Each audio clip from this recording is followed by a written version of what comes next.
Hello friends, let us now learn some important points about apnea.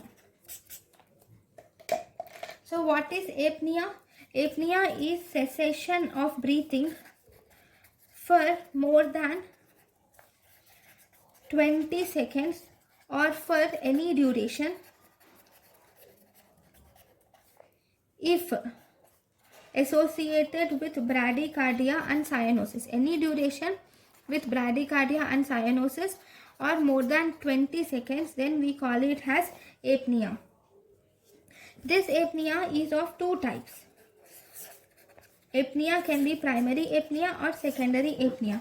So if you see primary apnea, here there is failure to initiate respiratory effort in the newborn. The respiratory effort initiation in the newborn at birth itself is difficult. That is primary apnea.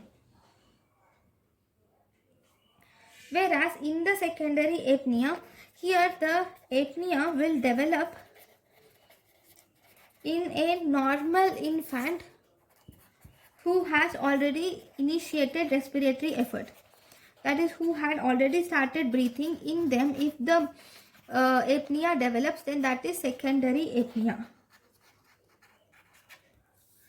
Okay. Why does this secondary apnea develop? This develops because of asphyxia, or it can also be because of neuromuscular disorders.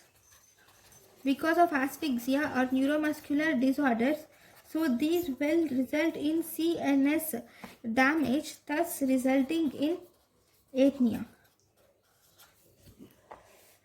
Whereas if you see the treatment, the secondary apnea babies require ventilatory assistance, whereas the primary apnea babies will require the stimulation. We need to stimulate the baby if there is primary apnea. They will mostly respond to stimulation. So this is the important point about apnea. Thank you.